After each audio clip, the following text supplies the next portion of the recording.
For me, I just try to be the best human that I can every day. And if I'm going to the beach, I will look down and pick up trash. And I always think in my head, if every single human that came to a beach and sat with their kids and, played in the sand or got into the water, if everyone would just, in places where there is clearly, a plastic problem, and if you don't live in one of those places, you're lucky, and hopefully it won't ever come to you. But when it came to Hawaii, I remember it was like this stark wake-up call, and all of a sudden I was walking along my favorite beach. This was like 5 years ago, and there were just microplastics, like the types of things that I'd seen in Bali and the Maldives and Asia. And to see that in what, in my mind had been this pristine Hawaii, to actually see that it now was actually under assault as well. It was very, heartbreaking and eye-opening. Yes. So understandable. Well, good for you guys. That's so true. I honestly do pick up trash everywhere I go when it's on the beach. One time there was a big refrigerator down in we were off the coast of Costa Rica, right, on an island off there. But so you're so right. That's such a good call to action for our listeners. When you see trash, if you're walking down the street, pick it up. Right. And if you have trash, don't throw it out your window or don't throw it on the ground. And if you have kids, they're going to watch you and observe you in doing these so actions. Good. That's the thing we can do every day. That's like a crazy, amazing thing you can do every day. Just don't throw the kids out. Don't throw the kids out. Right. And you alluded to the Great Pacific Garbage Patch, or whatever you want to call that. Some people call it Christmas Island, this kind of thing. Somebody we read about, a 25-year-old Dutch inventor named Boyan Slat. Do you know him? Yeah. I've met him. Yes, I heard that you guys might know him. So his plastic collection invention has been successfully tested just a couple of days collect ago. Plastic out of the Great Pacific Garbage Patch. They're saying that it even collects some microplastics. Are you guys aware of this? Do you know this story? You've met Well, him? he had a first attempt, and that sort of broke down. Right. Okay. And a lot of people were quite pessimistic, a little bit cynical. It's funny when you actually do something. Yeah. There's all kinds of judgment made. Yeah, you've got to be ready to get attacked if you do anything good. Yeah. So, but I didn't realize that he had launched again, or somehow I was disconnected. Yeah, Did you hear I didn't that? realize Did you know Yeah, that? so this latest version, he's attached, what is it called, a parachute anchor. And somehow that stabilized it. And so they said, hey, it's working. But yeah, you're right. He tried things and it wasn't quite right, and he kept trying. Yeah, this guy is like a mad scientist. He's 25 years old. He's like really, really determined. And at the end of the renegade. day, right? You combine intelligence with determination, and good stuff's going to happen. I mean, Absolutely. it's not necessarily going to happen your first try or your second try, but you're likely to succeed at some point. And that kid is determined. Well, he's not a kid anymore. That's amazing. Speaking of kids, there was the other kid that's doing amazing things.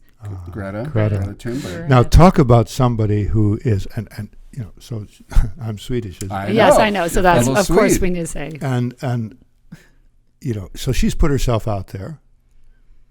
A lot of people look at her heroically, me included, and I think you included.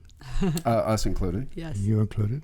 And then there's all kinds of people that view her as the enemy, just like we're hearing like the press is the enemy of the people by certain individuals today. Yeah.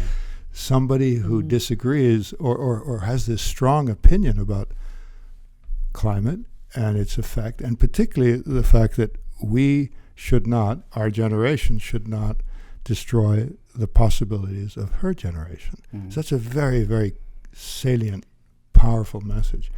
And she's got so many enemies out there. And there is a reasonable chance, unfortunately, in the world we live in, that something bad can happen as a consequence of that. And I just this is what's sad, and that's why, again, part of our mission is to encourage people to do something, because it can be paralyzing when you're up against the fact that, no good deed goes unpunished or something like that, and it's like, people have to keep moving forward to do good things. And we have to find a way around those people and to like cut out the noise so that we can go forward. even starting this podcast, this is one of our first ones. And, I'm just like, what am I going to be criticized for? What are people going to pick on? What am I going to say something wrong? But, at some point you just have to say, I need to do something. We need to tell stories about people like you all so that more people can be inspired to do good things, because that's what we need in this world. We are very powerful humans, and if we can just do one thing or anything, follow what we can do, we can make a huge difference. Yeah, and the reality is that there are so many people out there that are smart and that have the ability to come up with ideas that can change the trajectory of some of the more negative things that we're dealing with at the moment. The ability exists. I mean, human beings are capable of doing all kinds of things, right? So what we need right now is we need to combine the sort of essence of intelligence, imagination, determination with political will to acknowledge the fact that we have to rebalance our relationship with natural systems. Mm-hmm. We owe that to our children. Mm-hmm. We owe that to their children. To the planet. You have had a longstanding commitment to conservation, Sven, with your company, and you've been recognized around the world for the steps you've taken to advance the environment. And so can you just tell us a little bit about your journey and how you got to where you are? Because you've been doing this most of your life and grew up in it. Tell us a little you were bit. about to say for how long, but nevertheless, most of my life. That's good. We'll keep it at that.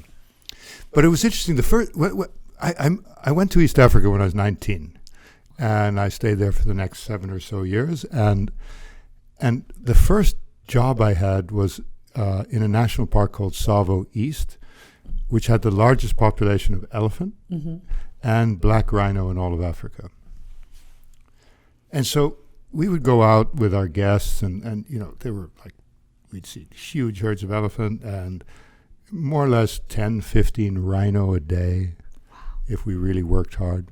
And one day it had been, I just decided there were no guests for 2 days, and I decided to go out just for the hell of it and see how many rhino I could find in a single day.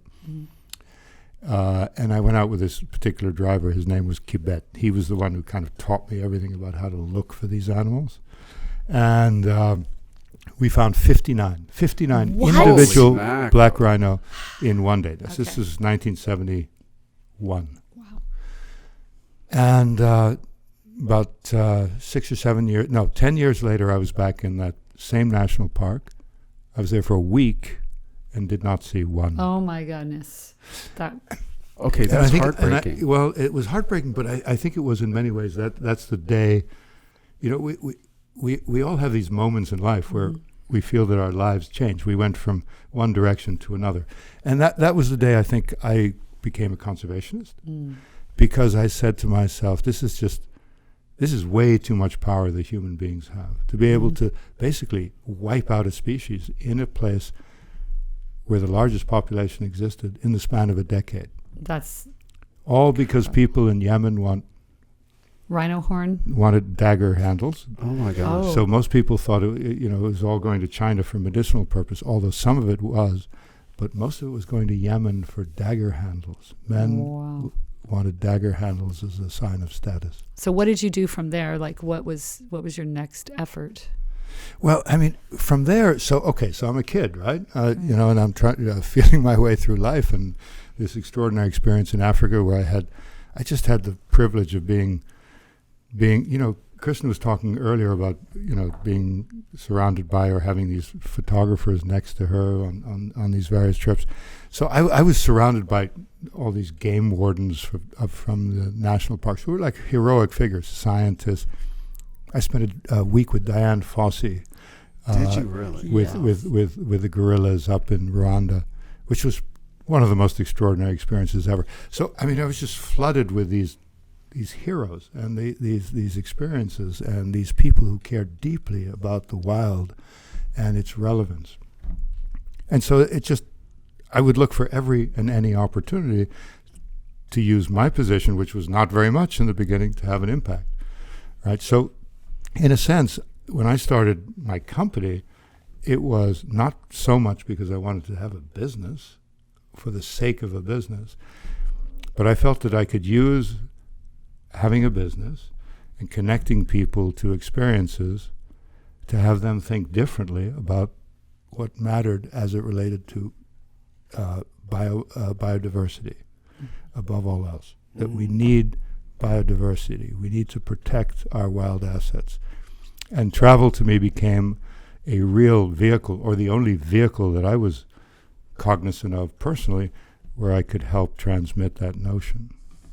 Do you see that kind of transformation actually happening on your guests' faces when you take them to a place, let's say, that they've never been, or they may have had a misconception about, and you said, wait till I show you whatever? Yeah, so when you think about it, there's so many issues. Now, take climate change, for example, which is obviously such a key issue that we're dealing with. Well, most people, they're exposed to that subject through articles and television and some form of intellectual description about the problem. Or non-intellectual, if I may say. Or non-intellectual. That's true. That's true. And they're the deniers, and there's a whole world of sort of different views on this, obviously. But when you go to a place like Antarctica or Greenland, and you see icebergs the size of massive skyscrapers, right? The largest iceberg that was ever recorded in Antarctica was larger than the state of Rhode Island, a free-flowing piece of ice. So then you begin to think about things differently. You've had a personal connection. You've seen something. You've felt something. And then if you combine that with some really interesting conversation, you just face that subject differently, or you think about that subject differently. Yeah, it's hard to deny it when it's happening right in front of you. Hey guys, hope you enjoyed this clip. Be sure to watch the full episode by clicking the link in the description. Right, and don't forget to like this video and then subscribe to our channel. Oh, and click on the bell icon so we can let you know when we post a new video.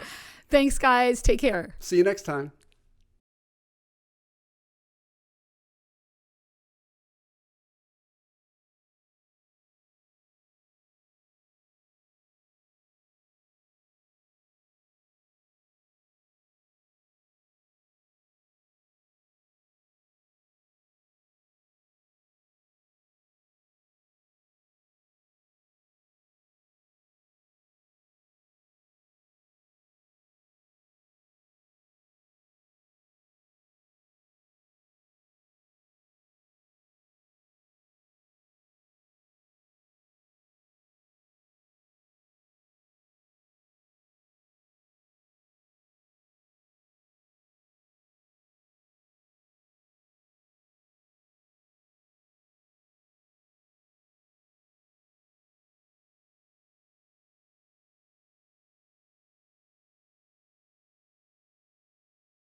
With your art, you were saying you want people to feel the ocean when they see it. Yeah. Yes. Tell us a little bit about.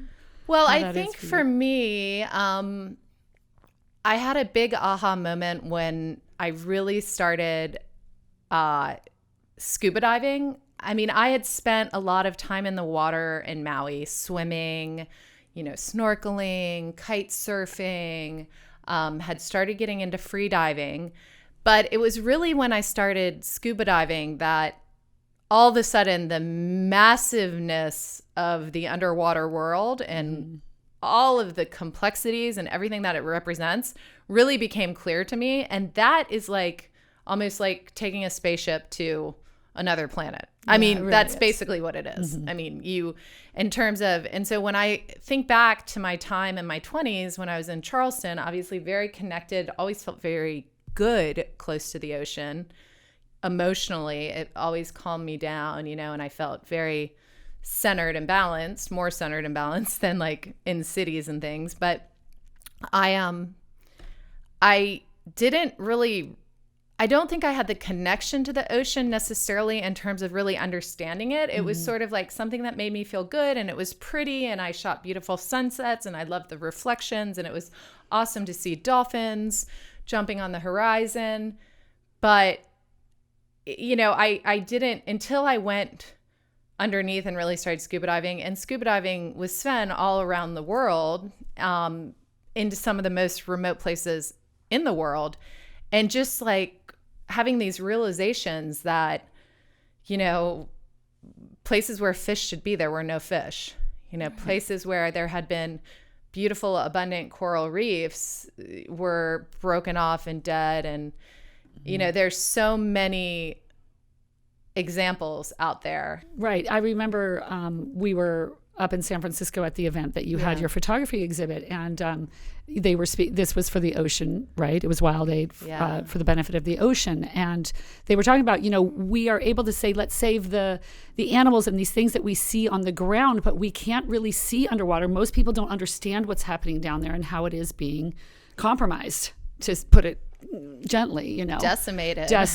And we don't know that because we don't actually get to see it and experience it. Right. And that's why, so your photography really brings to light what's happening down there. You show the beauty, you know, and there's a lot of other people advocating, trying to show people what's really happening down there, and how you're saying you don't see the fish in places and things like that. So that's part of your activism with your photography as well. Yeah. Just to, I think I'm extremely lucky, very blessed to have the opportunities that I have had and continue to have and will have in the ocean. And I know that the majority of humans that are wandering this planet will not have those opportunities. Right. So for me, it was almost like a no-brainer. Like, basically, there's no other choice. Yeah, I could be like kind of cruising around and having a good time and, you know, drinking margaritas or whatever. I mean, but that's not really giving back to the universe for the gifts. So I believe that energy always recycles, right? So if you're given something, you need to give something back, you know? Absolutely. And sometimes it's not a direct correlation. It's not as if like I'm giving you something and you give me something back right away. Sometimes it's, you know, you give and then you'll receive at another time, and you give at another time. And that's such a good point. I'm so glad you bring that up, because that's really about what we're trying to do by getting these stories of people, of crazy, amazing humans, you know, inspiring people, with everyday people doing crazy, amazing things. And that kind of pays it forward. It's like a pay it forward, and it just generates, because when people see, so when our audience hears your story and they think, hey, I really resonate with that idea of, I've been blessed in whatever way I've been blessed, how can I give back? You took a first step to do that. You know, you realize that, you recognize that, you took a first step. Do you have any advice for our audience of how they might take a first step in their own community? Or one of the things that really encouraged and inspired me along my way, particularly getting into the underwater photography, because I just started shooting 4.5 years ago, right. Not that long ago. So it hasn't, the underwater thing has not been a long time. I've been shooting, of course, since I was in my teens, but so for me, it was just, I loved it. I was challenged by it. I continued to do it. You know, I had a lot of, there's always learning curves, of course. And then you're also surrounded by people that you can constantly compare yourself to if you want to. That's life, right? You know, don't give up. Yeah. And of course, we do a lot of traveling, as you know, with National Geographic Limbat Expedition. So a lot of times we'll be surrounded by National Geographic, the best National Geographic underwater photographers like in existence, right? You know, so he's like on my right and I'm kind of like, okay.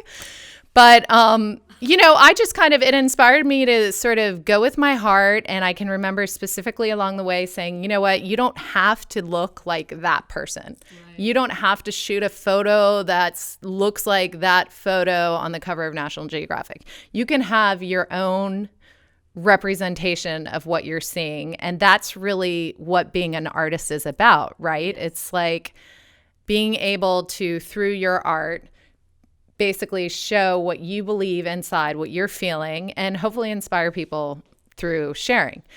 And so for me, the social media and, you know, the networks around us that were very receptive, all the people that were around me, and that's when it really clicked in that like, hey, with this invention of social media where we're all kind of connected, people that would never have this opportunity are seeing the opportunity through my eyes And then because of that, they're like just 1 degree of separation from actually having it. That's great. That gives our audience so many ideas on like not judging themselves and just taking the first step with going into some kind of activism or something where they could participate. And following their heart. Hey guys, hope you enjoyed this clip.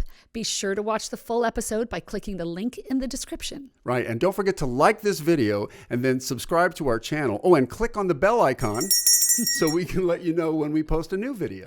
Thanks guys. Take care. See you next time.